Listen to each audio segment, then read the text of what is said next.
ici Marc Baudouin. Bienvenue à cette édition d'Info.tvc du 6 décembre 2024.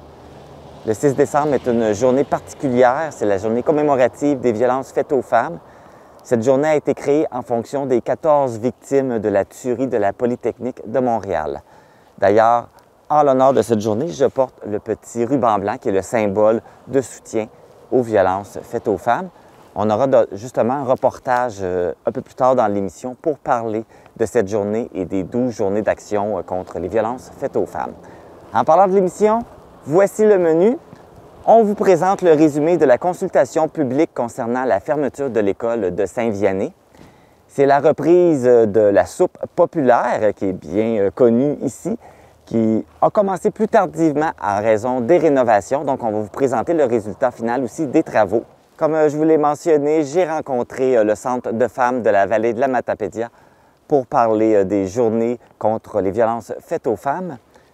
Le Centre d'action bénévole Vallée de la Matapédia vous présente une nouvelle activité, le Jeudi de la sagesse, qui commence bientôt, donc on vous donne tous les détails. Et on vous dévoile la programmation hiver-printemps 2025 de diffusion Mordicus. Encore une fois, une belle présentation de beaux spectacles qui vous sont offerts. Mais tout d'abord, voici les actualités de la semaine. Et moi, je vous retrouve à la fin de l'émission. Bon visionnement! Voici les actualités pour la semaine du 6 décembre 2024. Commençons par les actualités matapédiennes.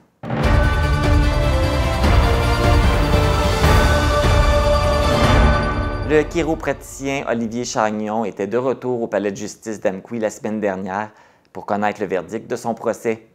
La juge Sonia Bérubé l'a reconnu coupable d'un chef d'agression sexuelle, d'un chef de contact sexuel et de 2 chefs de possession et de production de pornographie juvénile.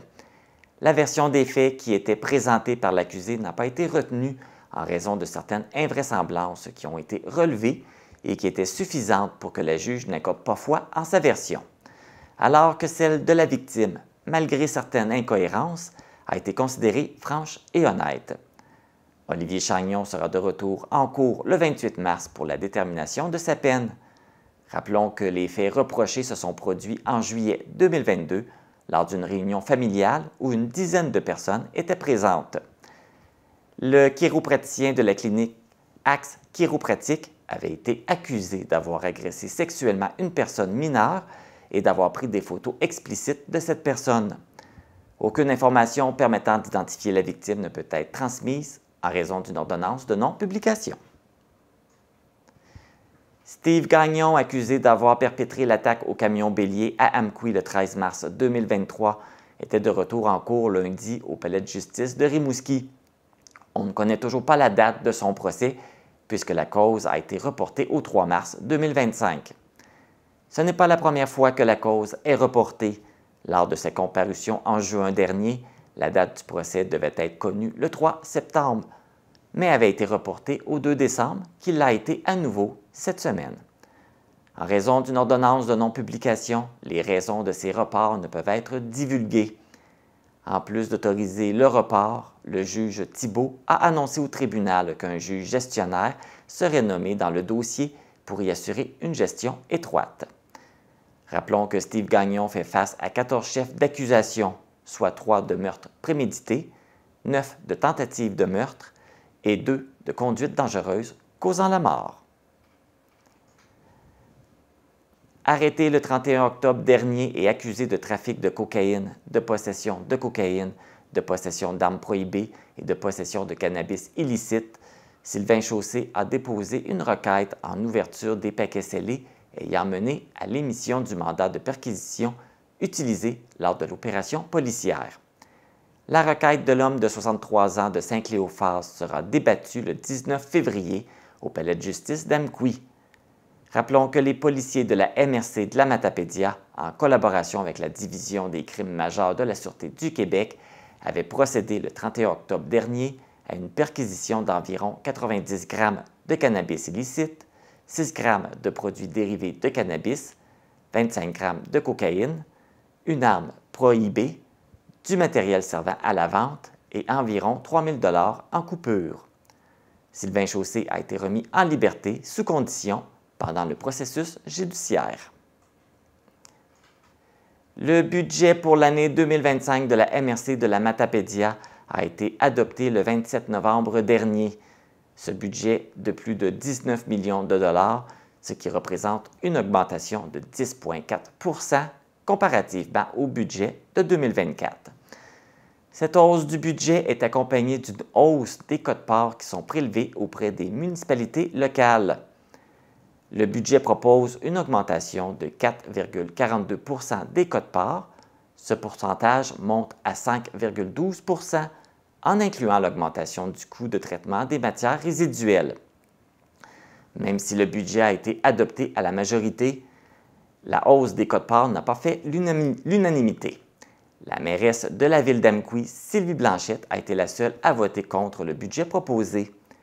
La ville d'Amqui juge que cette augmentation des quotes-parts est défavorable pour les citoyens de la région et apparaît déconnectée des réalités économiques actuelles. Elle fait mention qu'il serait possible d'atteindre un équilibre budgétaire raisonnable sans imposer une telle pression fiscale sur les citoyens. La mairesse d'Amqui propose également de revoir le processus d'analyse budgétaire. La semaine prochaine, on vous présentera l'entrevue avec Sylvie Blanchette concernant ce sujet.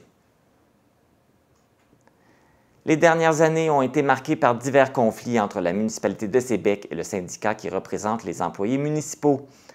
Pour mettre fin à tous ces différends, une entente à l'amiable a été signée par tous les partis. Cette entente confidentielle règle une quarantaine de griefs qui étaient en suspens et qui touchaient une douzaine de syndiqués. Les procédures entamées devant le tribunal administratif du travail ont été annulées suite à cette entente. C'est un conflit qui a été très dispendieux pour la municipalité qui a embauché un cabinet d'avocats pour la conseiller, dont les honoraires professionnels se sont élevés à environ 75 000 $. Rappelons que dans ce conflit, le syndicat dénonçait un climat de travail malsain et du harcèlement psychologique, alors que les élus ainsi que l'ancienne directrice générale Chimène Gomanda déploraient une vague de dénigrement et même de propos racistes. Chimène Gomanda a quitté l'organisation en décembre et le nouveau directeur général Joël Charret est entré en poste en avril. Voici maintenant les actualités régionales.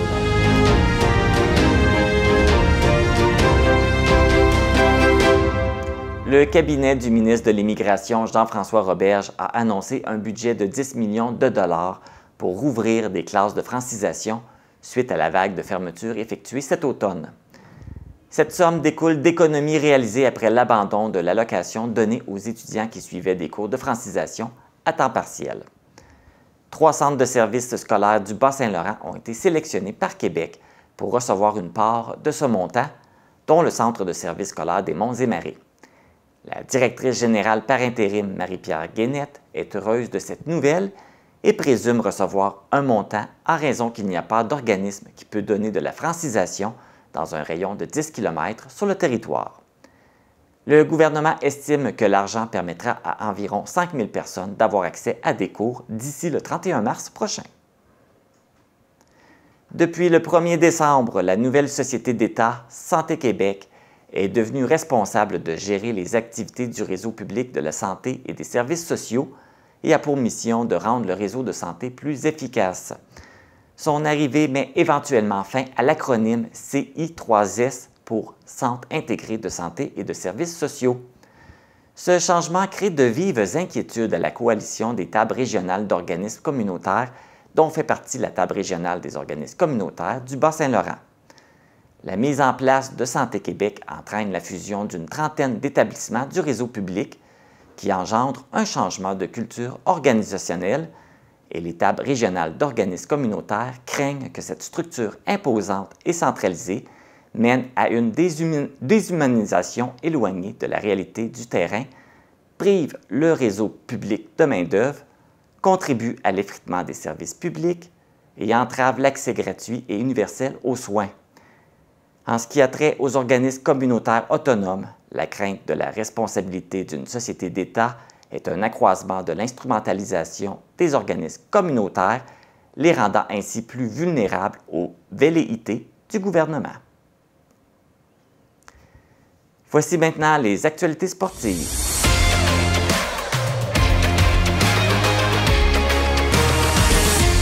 Dans la Ligue de hockey senior Desjardins de l'Est du Québec, le bar Lazare de Causse-Abscale recevait la visite des Castors de Matane la fin de semaine dernière.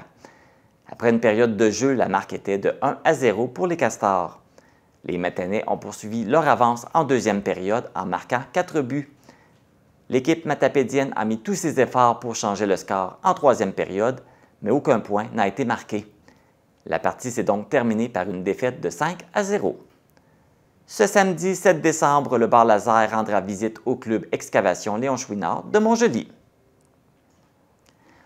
Le club de natation Nataqui organise une collecte de fonds afin d'acquérir des équipements spécialisés pour tous les nageurs du club et assurer sa pérennité. Pour ce faire, le club organise un nage au thon et toute la population est invitée à y participer pour un coût de 20 $.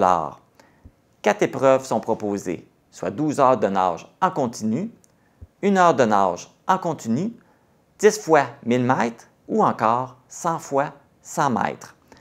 Les épreuves sont pour tous les niveaux et peuvent être effectuées en groupe. L'événement se déroulera le 21 décembre de midi à minuit. Pour toute information ou pour vous inscrire, contactez le club via sa page Facebook. C'est ce qui complète les actualités du 6 décembre.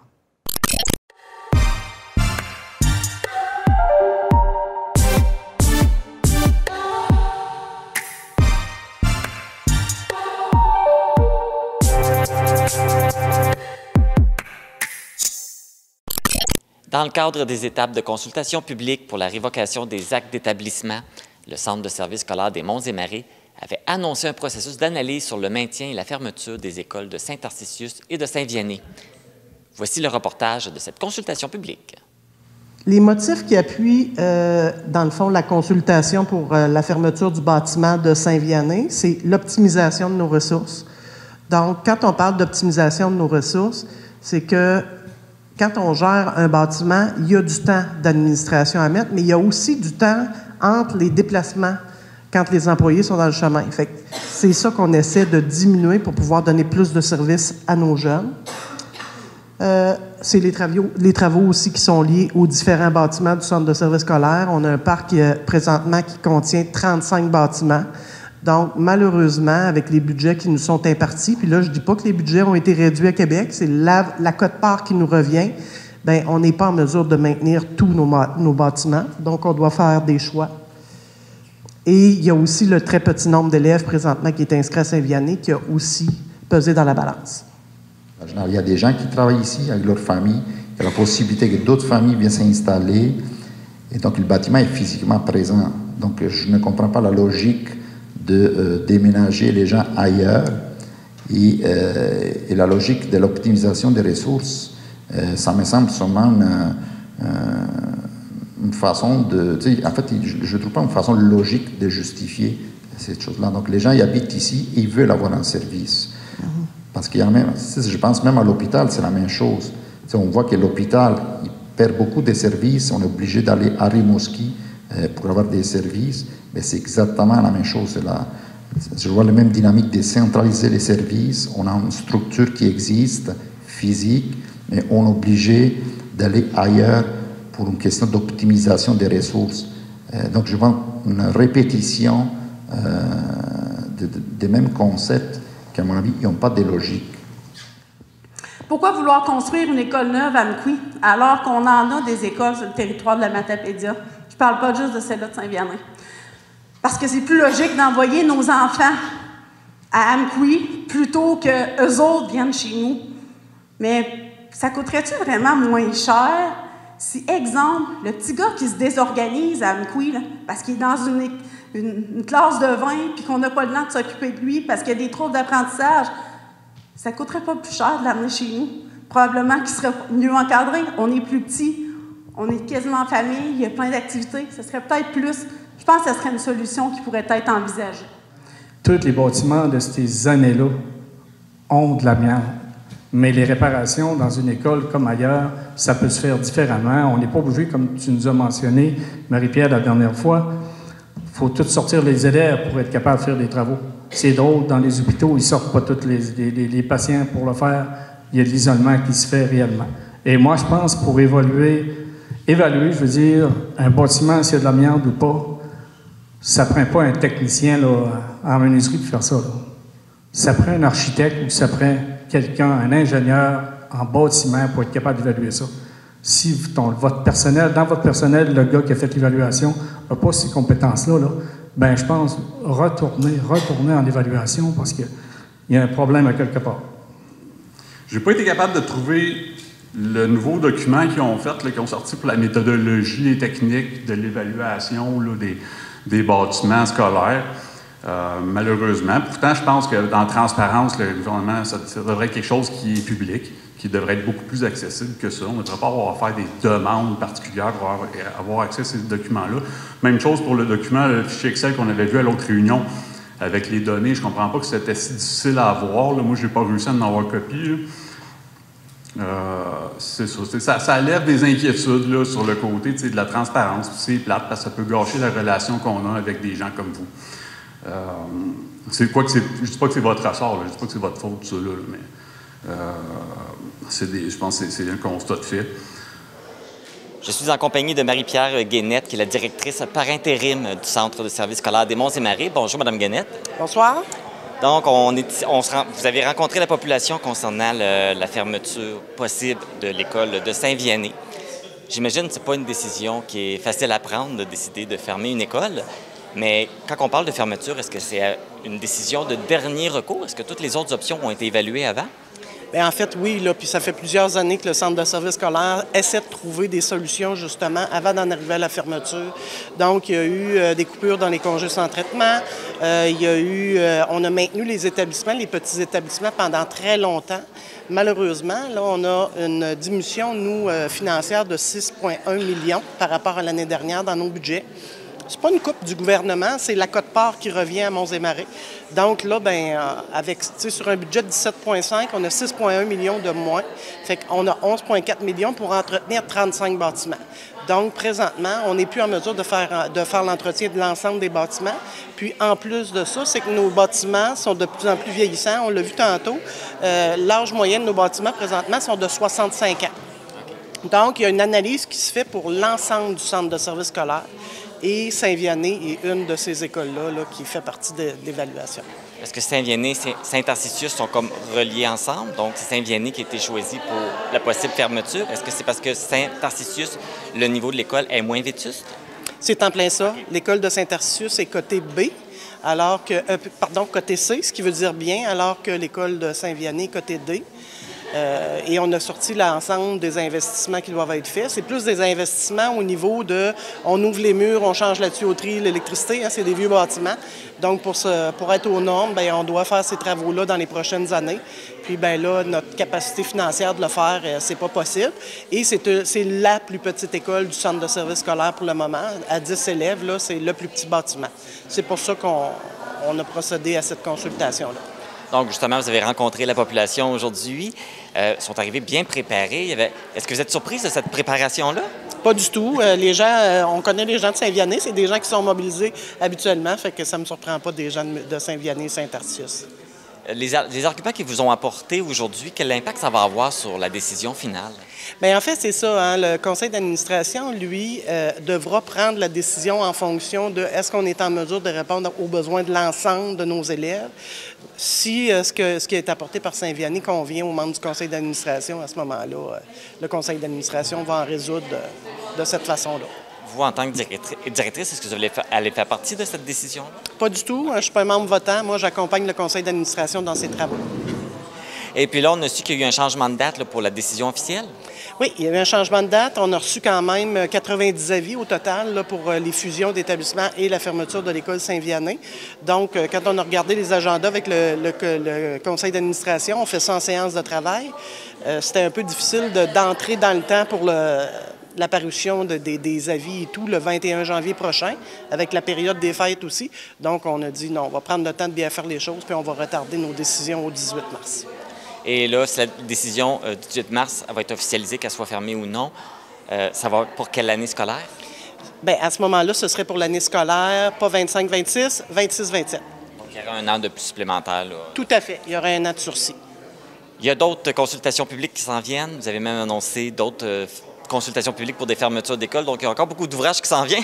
Tout à fait, mais ces consultations publiques-là ne sont pas encore en vigueur. Elles vont démarrer seulement qu'au mois d'avril 2025. Mais ça s'en vient pareil. Il va y avoir encore une tournée comme vous allez faire là, j'imagine. Un peu moins grande, mais oui, encore une tournée qu'on fera. Madame Guénette, merci beaucoup. Je vous remercie. Bonne soirée.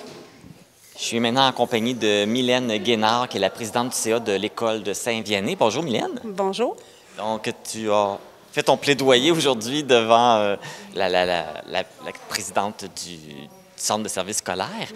Et c'était bien préparé, ils avaient monté tout un plan, mais tu n'étais pas toute seule dans ce comité de parents-là. Effectivement, le 29 octobre, on avait fait un avis là, à la communauté pour que les gens qui étaient intéressés à entendre parler du processus de consultation publique qui avait été lancé, de venir avec nous brainstormer sur des solutions pour évaluer les impacts. On était une dizaine à ce moment-là, dizaines de citoyens de Saint-Vianney, Saint-Tarcisius, le maire et, dans le fond, plusieurs personnes qui nous ont apporté des plus, des moins. On avait déjà amorcé une réflexion. Donc, on a pu toutes les mettre. Puis, comme on a dit ce soir, on l'amène en piste de réflexion. C'est pas... Tu sais, il y a des choses que nous ont fait sursauter, réfléchir, un peu réagir, mais on voulait les amener pour vraiment que les gens réfléchissent aux arguments qu'on avait mis puis qu'ils puissent mesurer l'impact d'une fermeture peut-être banale, mais qui va avoir des impacts là-dessus. Et pourquoi fermer quand on a des avantages, puis quand on n'a même pas eu l'occasion de s'asseoir pour partager des solutions? C'est un peu ça, ce soir-là, qu'on voulait faire valoir. Est-ce que vous avez été pris de court quand ils ont annoncé là, la possible fermeture de l'école de Saint-Vianney? Pris de court, un peu émotif, anxieux, parce qu'on a su ça juste avant l'été. Puis ce qui est plate, c'est qu'on l'a su, le CE, en même temps que la population, que tout le monde. Moi, ça fait 14 ans que je suis sur le CE, donc s'ils nous l'avaient annoncé avant, on aurait pu l'entendre, poser des questions, comprendre, mais on l'a su en même temps que tout le monde. Donc, c'est un peu déplorable, puis on a eu le droit au même document que tout le monde sur Internet. Tu sais, on n'a pas eu d'informations privilégiées alors que ça touchait nos enfants directement. Là, ce soir, vous avez eu l'occasion de faire justement, de parler de vos arguments, de proposer d'autres solutions. Est-ce que vous avez senti que vous avez été bien reçu et bien entendu? Bien, oui, je pense. Là, on le fait dans le respect, mais je pense que le message qu'on a voulu porter, c'est qu'il nous laisse la chance qu'on s'assoie ensemble pour en trouver des solutions. C'était ça. Tu sais, je veux dire, on est en gestion, on peut comprendre, restrictions budgétaires, que ce soit notre budget de famille ou notre budget de village ou d'école, il y a des choses logiques qu'il faut réfléchir. Mais est-ce qu'on est obligé de passer drastiquement à une mesure? Peut-être pas. On peut essayer de trouver des moyens, des opportunités. Puis je l'ai nommé, pourquoi on enverrait nos enfants ailleurs? Pourquoi les enfants d'ailleurs ne pourraient pas venir chez nous? Ça pourrait peut-être en aider certains petits bonhommes, petites femmes qui ont de la misère à l'école puis qui pourraient venir chez nous. Puis on les aiderait, on les encadrerait. Une année, ils vont progresser, ils vont se faire confiance, puis ils retournent dans leur milieu après, ça va bien, ou ils peuvent rester avec nous. Donc, c'est ça. Puis il y a des transports, bref, il y a des solutions. Puis je pense que M. le maire en a nommé quelques-uns aussi. L'ouverture de cours, il y a plein de choses qui peuvent se travailler, mais pas quand la discussion est juste à un sens. Il faut être ensemble pour en parler. L'école entre Saint-Vianney, Saint-Tarcisius et Saint-Vianney qui a été choisie pour une possible fermeture parce qu'ils considèrent que l'école est plus vétuste. Mais selon ce que vous amenez comme argument, l'école n'est peut-être pas si vétuste que ça. Bien, effectivement, là, ce qu'on nous a dit à la présentation du 18 septembre, c'est que l'école de Saint-Tarcisius avait été upgradée dans son indice de vétusté parce qu'ils ont fait la toiture puis l'asphaltage dans la cour. Bon, on le fait, nous aussi, pourquoi on n'a pas été upgradé? Donc, il y a des choses qui ne se comprennent pas. Puis si on regarde la liste de toutes les écoles de la commission scolaire, il y a beaucoup plus de D comme la nôtre que des cotes, des A et d'autres cotes, il n'y en a pas tant. Là, vous avez mentionné que vous aimeriez peut-être vous asseoir avec les gens du conseil d'administration. Oui. Le mois de mars s'en vient vite. Pensez-vous qu'ils vont avoir le temps de s'asseoir avec vous et de discuter? Bien, il y a une autre solution, de reporter à plus tard cette fermeture-là. Une autre solution qui peut être apportée. Effectivement, pour qu'on puisse prendre le temps d'en parler. Je pense que c'est juste ça, d'en trouver des solutions. Il y a toujours, quand il y a un problème, il y a une solution. On comprend qu'il y a des enjeux financiers et ressources humaines, mais à la fois, il y a des argumentaires, des chiffres, des choses qui, je pense qu'ils peuvent être contredits ou qui peuvent être au moins échangés, discutés. Là, vous en avez parlé aujourd'hui. Vous avez probablement remis les documents aussi. Est-ce que vous allez avoir d'autres opportunités de peut-être de donner d'autres solutions? Bien, c'est sûr que là, on a un conseil d'établissement qui aura lieu au début janvier, donc on va en reparler là. On va faire la publicité de notre présentation aussi PowerPoint là, qui a été préparée en collaboration avec toute l'équipe. Fait qu'on va en faire la présentation pour que les gens, plus de monde possible, puissent la consulter, puis de bouche à oreille, là, on espère vraiment qu'il y aura une écoute, au moins une ouverture pour qu'on puisse s'asseoir à la même table. Non, mais j'imagine que vous ne lâcherez pas le morceau tant que la décision ne sera pas prise. Non. Non, on va essayer. Puis tout ça, je pense qu'on l'a mentionné, c'est 60 000 d'économie. Mais un enfant vaut beaucoup plus que 60 000 Oh, c'est-tu bien dit, hein? C'est beau. Oui, fois 3, j'en ai 3. Fait que c'est ça. Bon, on va vous souhaiter bonne continuité puis bonne chance dans vos démarches. Merci beaucoup, Mylène Guénard. Merci. La consultation publique concernant l'avenir des écoles de Saint-Tarcisius et de Saint-Vianney s'est déroulée le 2 décembre dernier au complexe Jean-Guy Roy à Saint-Vianney. La décision finale qui sera tenue par le CA du Centre de services scolaires des Monts-et-Marais sera prise le 18 mars prochain.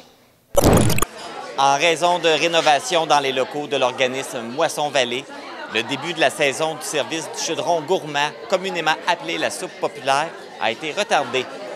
Maintenant que les travaux sont complétés, c'est reparti. Je suis avec Brigitte Pellerin, qui est la directrice de Moisson-Vallée. Bonjour, Brigitte. Bonjour. Donc, la soupe populaire a repris plus tard cette année en raison de travaux. Hein, c'est une bonne raison. Oui. Là, les travaux sont terminés. Qu'est-ce qui a été fait? On a rénové les armoires qui sont derrière moi. Les comptoirs en stainless, c'est nouveau. Le réchaud pour garder la nourriture chaude. Puis il y a tout un nouveau concept qui a été fait par Décoration d'Amour et la Belle Myriam pour que le lieu soit plus chaleureux. La salle à manger, tout ça, c'est vraiment magnifique, là, le travail qu'ils ont fait. Effectivement, c'est sûr que les travaux, c'est toujours plus long, toujours des délais. C'est pour ça que ça nous a pris quelques mois. C'est un investissement de plus de 50 000 que l'organisme a fait grâce à des subventions, des dons, des fondations. On est super contents. C'est très beau. Oui, mais ça valait la peine d'attendre un peu plus pour avoir accès à la soupe, pour avoir ce beau décor. Et là, on le voit derrière nous. Je pense que c'était attendu, ce retour. Très attendu. Puis nous, on voulait que le lieu soit beau pour enlever l'idée de la soupe populaire dans le sous-sol d'une église. Donc, avec des tables ordinaires, comme on était à la petite école. C'est pour ça que c'est important pour nous d'offrir un beau lieu chaleureux. Les gens ont l'air à trouver ça beau.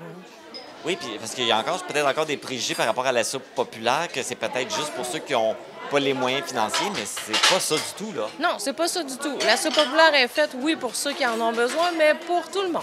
Vous venez manger, on demande $1 pour le dessert, mais vous voulez donner 20 5 $, 2 $. Le choix reste à la discrétion de la personne. Oui, l'argent va tout à Moisson-Vallée, là. Oui, dans le fond, ça nous sert à réacheter les ingrédients pour la semaine d'après. Parce que c'est une belle activité pour socialiser et sortir aussi.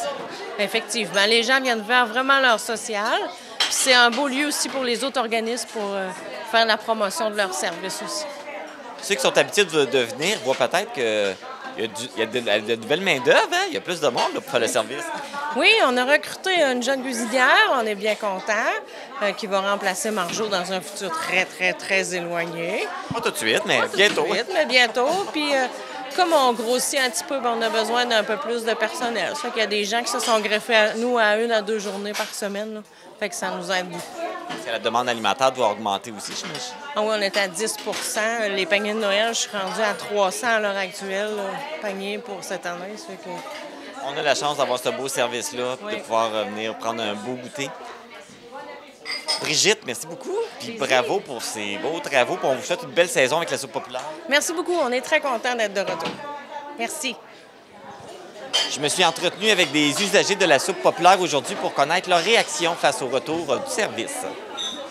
Est-ce que vous êtes une habituée de la soupe populaire? Pas souvent, mais quand je viens ici, dans le coin, j'arrête. Comme là, aujourd'hui, je savais que ça ouvrait aujourd'hui, parce que j'ai vu l'annonce dans la porte en avant. Non, c'est la première fois que je viens ici. Et comment vous avez connu l'existence du service? Bien, c'est la madame qui travaille ici. Son frère nous avait dit qu'il y avait un dîner ce midi. Fait qu'on est venu. C'est un de nos amis. Je suis ici à l'année, à tous les mercredis. Puis je suis la grand-mère de Vanessa Charret qui travaille ici. Pas vraiment beaucoup. Je suis comme un peu mal à l'aise des fois de venir parce que je me dis j'ai quand même un bon revenu puis je trouve ça... Est-ce que vous pensez que la soupe populaire, ça s'adresse surtout à ceux qui ont des difficultés financières? Les démunis, oui, puis surtout les démunis. Mais d'après ce que je vois, je suis en classe moyenne. Comment tu trouves le nouveau décor? Oui, je trouve ça très beau. Hein? C'est vraiment quelque chose, là. C'est bien pensé, c'est tout... ça rafraîchit beaucoup, puis c'est encore bien plus appétissant et attrayant aussi. Hein? Ah, les rénovations, c'est très beau, c'est aspirant. C'est aspirant, tu sais, on est ici, puis on regarde ça, c'est un beau bleu turquoise pâle, puis, tu sais, ça nous ramène, ça nous reste ici, ça nous apprend à revenir. Moi, je trouve ça super beau. Le mur, là, c'est vraiment beau. J'aime aussi l'organisation, là, ou les plats, là. Je trouve qu'ils ont changé ça. Il y a un nouveau réchaud. C'est vraiment optimisé, là, puis j'aime vraiment ça. Êtes-vous plus salé ou sucré? Sucré. Moi, ni un ni l'autre. Sucré, j'en mange pas. J'aime bien la soupe. J'aime tout. Moi, je suis gourmande, hein? Dans sucré... Ah ben moi, c'est dessert. C'est sûr, c'est une bébête à sucre. Disons 50-50, parce que j'aime bien la soupe, puis là, ça me prend absolument un petit dessert. Je suis plus sucrée, monsieur. Je vous rappelle que le service de la soupe populaire est offert à tous les mercredis de 11h30 à 13h dans les locaux de Moisson-Vallée, situés au 54 rue du Pont à Amqui. C'est ouvert à tous et c'est une belle occasion de venir socialiser en mangeant un bon repas chaud. Du 25 novembre au 6 décembre a lieu la campagne Les 12 jours d'action contre les violences faites aux femmes. Cela se termine aujourd'hui avec la commémoration du 6 décembre en mémoire des 14 jeunes femmes tuées à l'École polytechnique de Montréal. Cette violence est encore présente aujourd'hui et pour nous entretenir sur le sujet, je rencontre Mélissa Oran, qui est coordonnatrice et agente sociopolitique au Centre des femmes Vallée de la Matapédia. Mélissa Oran, bonjour. Bonjour, Marc. Donc aujourd'hui, le 6 décembre, ça met fin à la campagne des 12 jours d'action contre la violence faite aux femmes. Et aujourd'hui, on brave le froid pour faire l'entrevue parce que les gens remarquent que derrière nous, il y a des panneaux qui ont été installés pour la campagne. Donc, c'était quoi l'objectif justement d'installer ces panneaux-là? Oui, bien, c'est ça exactement. On était dans le cadre des 12 jours d'action contre les violences faites aux femmes puis les violences entre partenaires intimes. Puis on le sait, la Vallée de la Matapédia, on a 18 municipalités. Puis le Centre de femmes est basé directement à Amqui, mais c'est important de nommer qu'on dessert les 18 municipalités. Puis on s'est dit, pourquoi pas faire des grosses affiches Coroblast avec le logo du Centre de femmes, le numéro de SOS Violence conjugale, puis les 2 maisons d'hébergement avec qui on fait plus affaires qui sont les plus proches de la Matapédia. Puis pourquoi pas les installer dans les 18 municipalités. Donc, la façon qu'on a procédé, c'est qu'on a fait de la tournée des 18 municipalités, puis on allait souvent dans les dépanneurs ou dans les marchés. Puis, on est vraiment contents parce que la réponse était très positive. Il y a seulement eu une municipalité qui n'a pas accepté qu'on affiche le panneau Coroplast. Oh mon Dieu, c'est qui les tannants qui ont refusé? On n'est pas obligé de les nommer, non. Mais c'est quand même particulier qu'il y a quand même une municipalité qui n'a pas voulu participer. Mais là, c'est quand même important et on dit qu'il y en a peut-être encore trop aujourd'hui, mais il ne devrait même plus en avoir de violence faite aux femmes. Mais en 2024, est-ce qu'on serait surpris encore des statistiques des femmes qui sont victimes de violences? Mais j'ai pas de statistiques précises à vous donner aujourd'hui. Ce que je peux dire, c'est qu'on a déjà dépassé la vingtaine de féminicides cette année, qui est encore une année record. J'ai l'impression que chaque année, on dit que c'est des années records. Ce que je peux nommer aussi, c'est que les maisons d'hébergement pour femmes victimes de violences conjugales et pour leurs enfants débordent. Les maisons d'hébergement aussi des services à l'externe qu'on peut appeler, qui fait que tu n'es pas obligé d'habiter dans la maison. Puis, ils ont des listes d'attente, qu'il y a des très longs délais. Donc, les gens dénoncent de plus en plus. Puis, les violences continuent de se perpétuer avec la montée de la droite aussi, puis les nouveaux mouvements, c'est très inquiétant. Oui, c'est ça, je me demandais, tiens, même s'il y a plus de dénonciations, on dirait que ça augmente. Alors, est-ce que ça a une cause à effet? Le fait qu'il y a plus de dénonciations, ça peut provoquer une augmentation? Je crois pas que ça provoque une augmentation. Je crois pas que la corrélation est si près, mais le fait qu'il y a de plus en plus de ressources qui sortent pour annoncer, le fait qu'on démystifie, qu'on déconstruit les rapports de pouvoir, je pense que ça augmente le sentiment de sécurité. Puis le fait qu'on parle de plus en plus de violence, bien, ça fait en sorte que la population est plus outillée à avoir un propre regard sur leur propre relation, puis se questionner initialement, à savoir si c'est normal, si leurs relations sont saines. Puis, ben, on le voit là, avec les réseaux sociaux, les artistes se positionnent beaucoup, puis ça donne quand même un modèle inspirant. Donc, si on pense à des jeunes personnes ou qui vont suivre des influenceuses, qui ont un parcours de violence ou qui a des témoignages, des partages de vécu, ça donne un sentiment de confiance puis un sentiment de ne pas être seul. Fait que je pense que ça augmente, le sentiment de confiance de dénoncer. Donc, justement, pour encourager justement les gens à dénoncer, la campagne des 12 jours de violence faite contre les femmes se termine le 6 décembre, qui est une journée quand même importante, qui est une journée commémorative.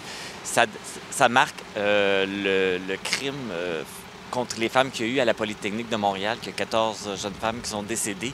Donc, pour l'occasion, on demande aux gens de porter un petit ruban blanc. Même, je pense, vous avez fourni des petites chandelles aussi.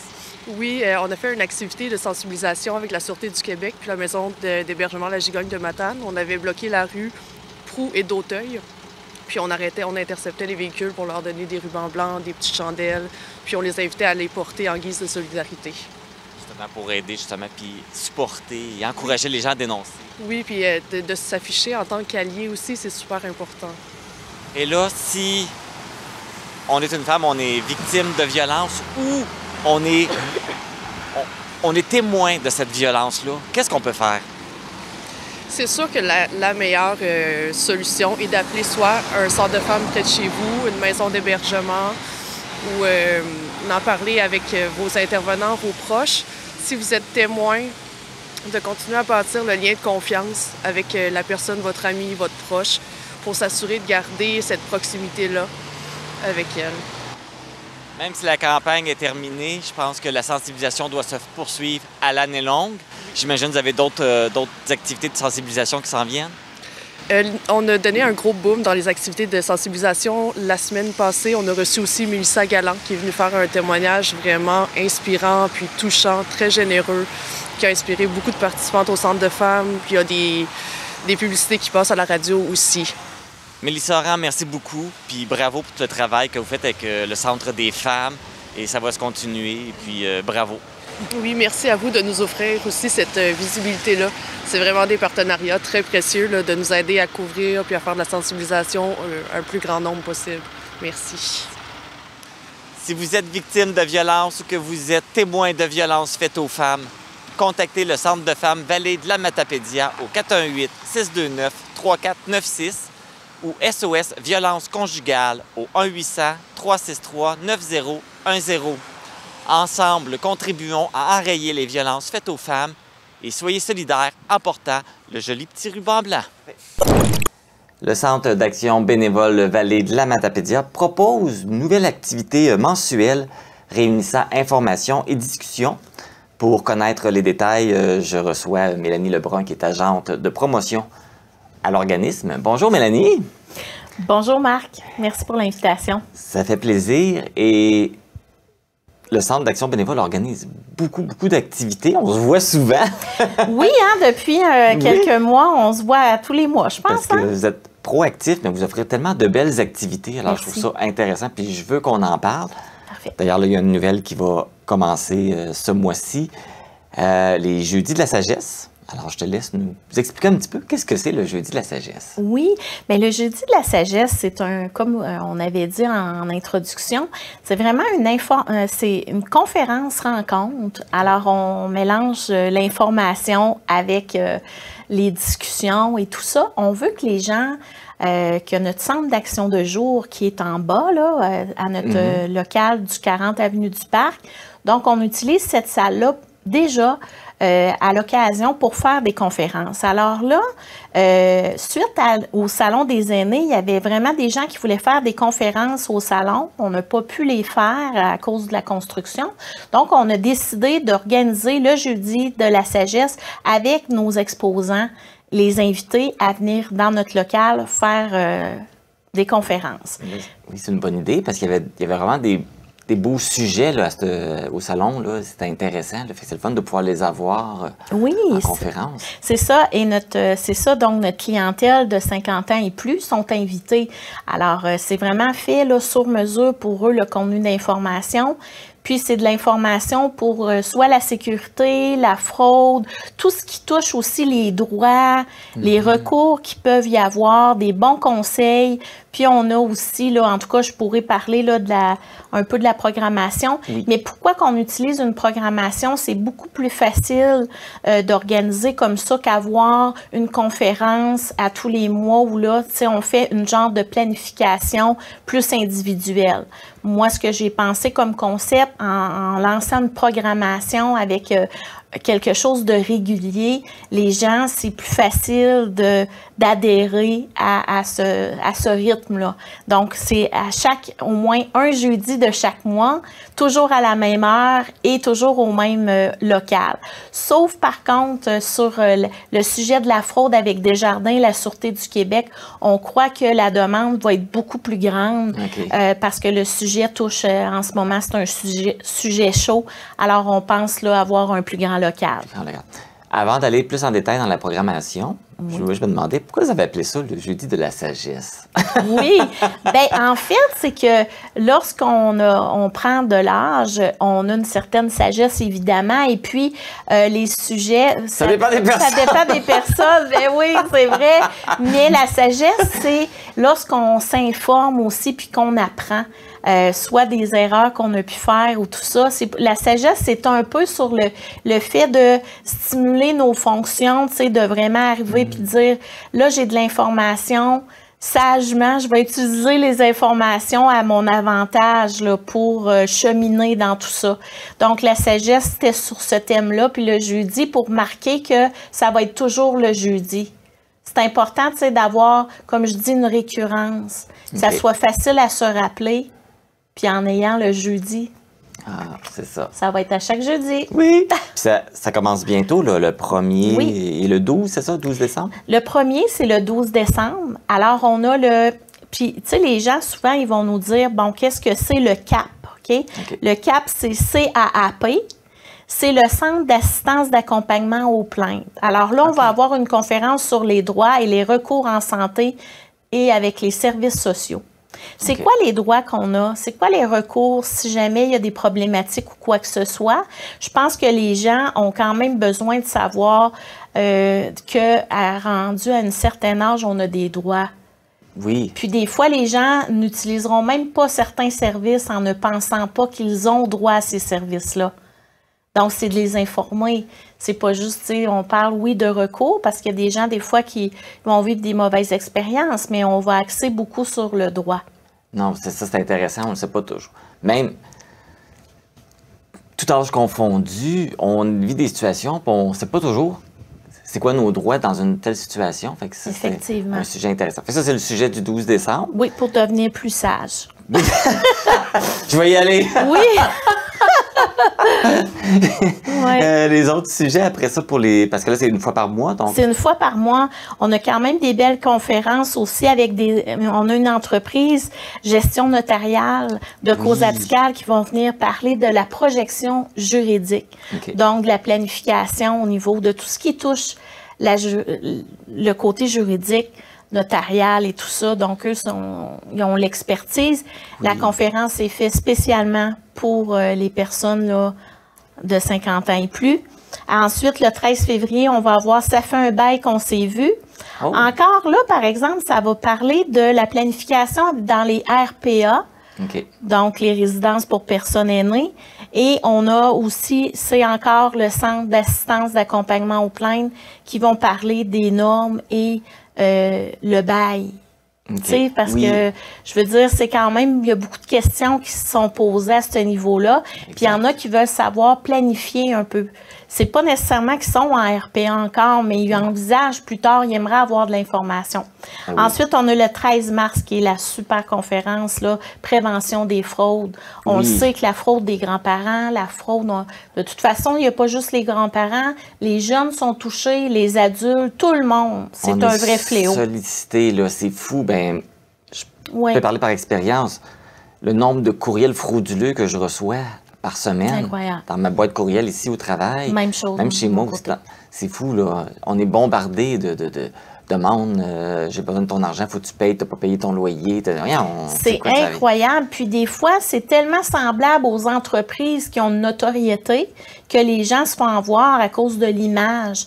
D'une, tu sais, comme par exemple des grandes entreprises ou des grandes banques. Les gens vont voir ça, ou le Service Canada. Tu sais, c'est des notoriétés que les gens ont tout de suite confiance. Mais c'est ça, on va éduquer à ce niveau-là avec Greg Dion aussi pour les fraudes financières avec Desjardins. On va avoir la sergente Marie-Ève Belzile là, qui va venir au niveau de la Sûreté du Québec pour parler des fraudes amoureuses. Ça va être un super sujet. Puis, on a aussi le 10 avril, l'estime de soi qui est fait par rayon de partage pour développer des outils pour améliorer son estime parce qu'avec l'âge, ça peut perturber l'estime de soi, les effets du vieillissement. Des fois, on pense que, bon, parce qu'on n'a plus de travail ou tout ça, qu'il y a des points. Donc, au niveau de ça, ça va être une belle conférence. C'est des beaux sujets. Et moi, je vais être là. Oui. Oui. Moi, j'en fais une. C'est toi qui l'anime? Oui, je vais faire le 8 mai, sécurité sur Internet et protection numérique. Oh, OK. Donc, j'ai travaillé pour TELUS quelques années, puis avec des cours en multimédia aussi. Alors, je suis quand même outillée pour aider les personnes, des conseils en ligne de sécurité. Puis, le 12 juin, on va vivre l'expérience d'être dans la peau d'un aîné. Ou d'une aînée, avec la FADOC. Donc, on va avoir Kim Blouin qui va venir nous faire vivre l'expérience. Puis ça va être pour les proches aidants aussi, les bénévoles, ça va être ça. Donc, on a une belle programmation. Elle est magnifique. Merci. Fait que, c'est ça, là, je comprends, là, ça commence en décembre et ça va finir en mai. Ça va finir le 12 juin. En juin même, oui, c'est ça. Oui, c'est toute l'année. Ensuite, on s'en va en vacances. Oui, une petite pause. Ça va être mérité. Probablement. Juste pour clarifier, les conférences, ça s'adresse aux personnes âgées de 50 ans et plus, c'est ça? Oui, c'est vraiment pour la clientèle des personnes aînées. OK. Et puis, ceux qui veulent participer peuvent choisir, ils ne sont pas obligés de participer à toutes. Là. Si tu t'inscris, tu t'inscris à celui qui t'intéresse. C'est gratuit. On sert un breuvage à l'arrivée. C'est fait sous forme de rencontre. On jase ensemble. Puis après les conférences, les gens vont pouvoir discuter du sujet. Donc, on veut que ça soit convivial, puis que ça soit agréable pour eux, sortir, de s'occuper, puis d'aller chercher de l'information. Les gens qui sont intéressés à participer t'appellent. Je vais donner les coordonnées toutes. Ils vont tout avoir. Parfait, c'est important. C'est ça d'appeler pour réserver, étant donné que c'est notre local et puis les places sont limitées. Merci Mélanie, puis félicitations pour ce beau projet. On espère que ça va revenir en septembre. Merci. Oui. On souhaite. Oui, donc on a besoin de votre participation. Merci. Merci. Donc, vous êtes âgé de 50 ans et plus et vous désirez rester aux conférences. Donc, on vous a énuméré les sujets. Ce sera au jeudi de chaque mois entre décembre et juin. Et si vous voulez participer, vous contactez Mélanie Lebrun au 418-629-4456 au poste E5. Et je vous rappelle, c'est ça, c'est une fois par mois là, jusqu'au mois de juin. C'est déjà le temps de vous annoncer la programmation hiver-printemps 2025 de Diffusion Mordicus.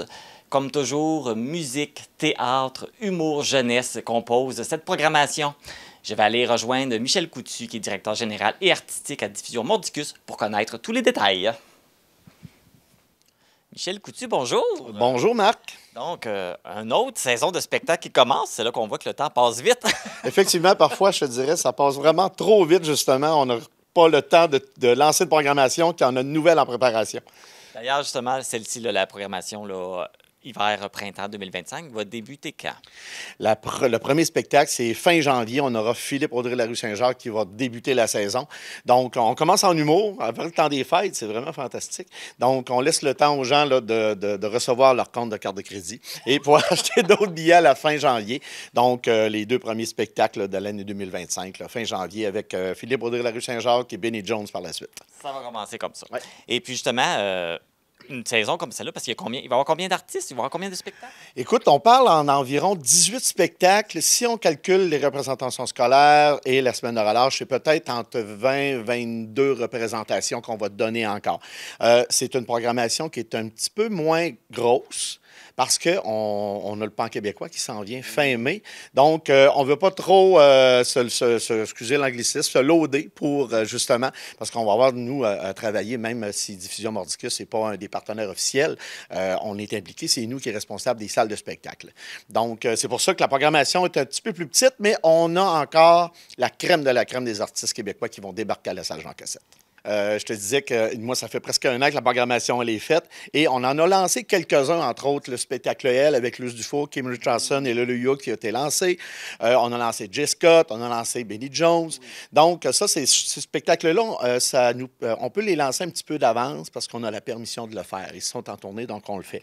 Donc, j'ai pas toujours en mémoire tous les spectacles. Je te dirais que c'est la mémoire est une faculté qui oublie. Là. Et vous allez pouvoir les voir de toute façon parce que vous allez voir le magnifique message que la TVC nous fait pour passer sur les médias. Donc, on parle de Benny Jones, Jay Scott, je viens de vous le nommer. Yvan Boivin-Flamand, qui est un jeune qui vient de Mayotanam, guitariste incroyable. Il lance son tout premier album, justement. Donc, c'est la chanson Innu, c'est autochtone. Mais nous, on ne le traite pas de cette façon-là. On le traite comme un artiste émergent qui vient nous présenter son matériel. Mais c'est beau d'aller à la rencontre de ces communautés-là.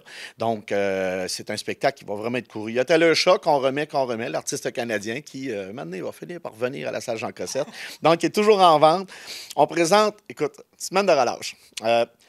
Aladdin, la petite sirène, les princesses, Cendrillon vont se retrouver sur la scène de la salle Jean Cossette avec le livre magique. Oh, wow! Ah oui, écoute, c'est assez extraordinaire. Moi, j'ai vu ce spectacle-là à Shawinigan l'an passé. Et je me suis dit, je dois emmener ça chez nous. Donc, on est quelques diffuseurs qui ont levé la main pour... On fait seulement un spectacle durant la semaine de relâche parce qu'il y a beaucoup d'événements partout dans la vallée de la Matapédia. Donc, ça va se passer un vendredi. C'est le livre magique. C'est à 14h. Donc, si vous aimez les princesses et si vous aimez tout ça, là, c'est une comédie musicale. Donc, ça va vraiment, vraiment être fantastique. C'est des interprètes qui sont vraiment le fun. Puis, il n'y a pas d'âge pour ça, même si les adultes disent « Ah non, c'est plus pour moi », mais on rêve toujours encore, hein, aux princes, aux princesses. Ben oui, effectivement. Oui. La plupart du temps, les gens emmènent leur petite nièce, leur petit neveu, en sachant très bien que c'est eux qui veulent venir. Là. Et si on continue dans la liste, on va accueillir, entre autres, un artiste canadien que j'adore aussi, c'est Étienne Fletcher. C'est un très bel album aussi. C'est un nouveau spectacle. Il est déjà venu. Mais la couleur et les textes de cet artiste-là sont vraiment fantastiques. On passe toujours des belles soirées. Et là, c'est en salle intimiste parce qu'on offre aussi cette année une nouvelle petite formule qui est en salle intimiste avec les bancs. Donc, ceux qui vivaient la formule estivale, ça ne sera pas en formule cabaret, mais il y a seulement 160 places au centre, les rideaux, petite formule intimiste. C'est vraiment beau. Ça va être une expérience à vivre cette année. Vous savez que chez Diffusion Mordicus, on fait beaucoup de hip-hop, beaucoup de rap. Donc, et ça fonctionne vraiment bien. On a des gens qui aiment ça. Et si vous n'êtes jamais venu à une soirée de hip-hop, bien, il faut vivre ça. Parce que là, on va accueillir pour une deuxième fois Souldia avec son nouvel album. Et je te dirais, moi, j'ai vraiment resté surpris lorsqu'on a commencé à faire du hip-hop. On se disait, bon, est-ce que ça va marcher? Est-ce qu'on a une clientèle? Et oui, on a une clientèle. Et là, il faut démystifier les choses. Ce ne sont pas du gangster rap. Moi, c'est ce que j'appelle un peu du hip-hop cloud. C'est vraiment sweet. Puis les textes sont beaux. Et si je reviens à Souldia, à sa, mon Dieu, deuxième couplet, tout le monde était debout, tout le monde chantait. Et tout le monde, tout le long du spectacle, on chantait ses chansons. On était environ 250. Moi, j'étais flabbergasté de voir que les jeunes, autant que les plus vieux, connaissaient toutes ces chansons et toute la gang de Souldia, c'est des êtres formidables. C'est une belle grosse famille, le hip-hop. Donc, ils viennent ici, ils sont contents et c'est eux qui choisissent de venir chez nous la plupart du temps parce qu'ils se déplacent Québec, Montréal, mais lorsqu'ils viennent en région, les gens, autant Fouki, autant que Souldia, Jessica, ils choisissent leur salle. Et ici, nous, on est devenus des amis avec le temps et Ils viennent nous présenter leur matériel et c'est vraiment le fun. Donc, si vous n'avez jamais vécu une soirée de hip-hop, là... C'est le temps. Oui, c'est ça avec Soldia qui va être là. Évidemment, là, je ne vous donne pas toutes les dates. Vous irez la voir sur le site Internet. Vous avez quand même un petit peu de job à faire. Là. Oui, bien, justement, en parlant de ça, parce que là, il y a le dépliant qui est sorti. Oui. Mais habituellement, il est distribué par la Poste. Oui. Surprise! La grève des postes? Ben oui, alors, c'est quoi, là? Les gens, comment ils vont faire pour tout savoir ça? Bien, on servirait assez rapidement parce que, bon, on le sait, on distribue environ 5500 dépliants dans toutes les boîtes postales à Amqui. Donc, présentement, c'est bloqué. C'est bloqué à la frontière de Poste Canada. Donc, aussitôt que la grève va être terminée, vous allez recevoir ce beau petit dépliant, là, comme qu'on a habituellement. Et pour l'instant, c'est sur nos réseaux, c'est-à-dire Instagram, Facebook, TikTok, à la TVC, au Cinéma Figaro, sur nos 6 écrans qu'on a, soit à la Caisse populaire, à l'école, au métro, à Cause Abscal. Donc, allez ramasser votre information et vous pouvez toujours nous envoyer un courriel. Le meilleur, c'est justement d'aller voir l'émission de la TVC et les commanditaires vont repasser. On est sur les grands réseaux de télé aussi. Donc, on a mis le paquet au niveau médiatique pour réussir à faire sortir notre programmation. Et ensuite, bien, vous allez pouvoir savoir, en espérant que ça se règle avant Noël, mais sans ça, vous allez recevoir votre dépliant de toute façon au début d'année. Sans ça, écoute, on fera des feux de camp avec, là, je ne sais pas. J'ai aucune espèce d'idée. Mais vous pouvez vous rendre aussi du côté du Select Hotel, parce qu'il y aura des piles de dépliants là. Ou venir au bureau de diffusion Mordicus, là, on va pouvoir vous en remettre tout simplement. On peut venir les chercher, venir vous rencontrer, puis venir les chercher, puis jaser un petit plaisir, peu. j'en ai en masse.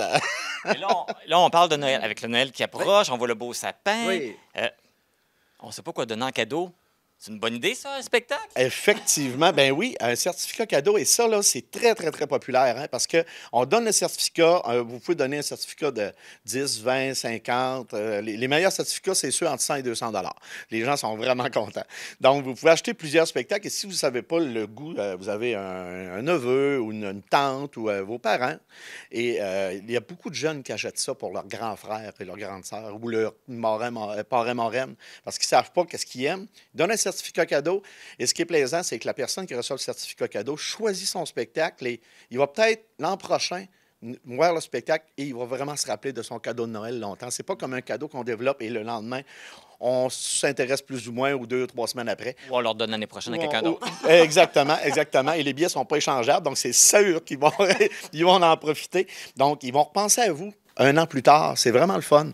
Donc, ils peuvent acheter dans une pannerie parce que le certificat cadeau, ça ne part jamais date. Donc, ils peuvent attendre à l'an prochain, à la prochaine programmation. Dans 10 ans, s'ils veulent le changer, ils pourront le prendre. Là. Fait que c'est vraiment pas un problème. Et le temps de dire aux gens, entre autres, que la programmation qu'on vous lance, justement, pas qu'on vous lance, qu'on vous a lancé là, mardi passé, il y a beaucoup de théâtre cette année. Et je suis fier, entre autres, d'avoir aussi un spectacle qui s'appelle Al-Badi avec Quelle Bottinière. C'est un spectacle, un accueil de spectacles étrangers de la Tunisie. C'est de la danse. Donc, on est en train d'organiser avec la MRC une belle rencontre avec les gens de la Tunisie qui sont ici à Amqui pour venir voir ce spectacle-là et pour emmener les gens de la Matapédia à découvrir leur culture et la danse. Ça, j'étais tellement content. Ça faisait 1 an et demi qu'on travaillait sur ce spectacle-là. Donc, de la danse, beaucoup d'humour. Martin Vachon revient avec A Caramel, entre autres. Ça va vraiment être cool, ça. Et je vous dirais que vous allez être content aussi parce que ça, le cadeau de Noël, d'après moi, qui va sortir beaucoup, c'est Mark Ward avec son nouveau spectacle.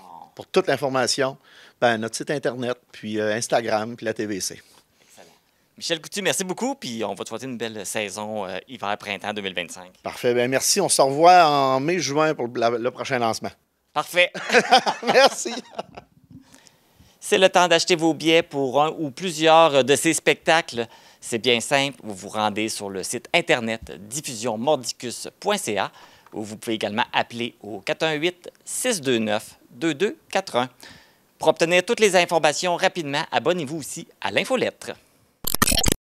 Pour nous joindre, composez le 418-629-4503 ou écrivez-nous à journaliste@tvcmatapedia.com. Restez à l'affût de toutes nos activités en nous suivant sur Facebook. Vous pouvez également regarder nos émissions en vous abonnant à notre chaîne YouTube. C'est ce qui complète cette édition du 6 décembre d'info.tvc. Merci encore une fois de nous avoir regardés cette semaine. Ne manquez pas ce dimanche le télébingo à 12h30. Les cartes à jouer sont de couleur brune. Avant de terminer, Je veux vous rappeler qu'en ce journée du 6 décembre, la journée contre les violences faites aux femmes, si vous êtes victime de violences ou que vous êtes témoin, il y a des numéros que vous pouvez appeler qui apparaissent au bas de l'écran. N'hésitez pas à demander de l'aide et à intervenir. Moi, je vous retrouve la semaine prochaine pour une autre édition d'Info.tvc. Bonne semaine!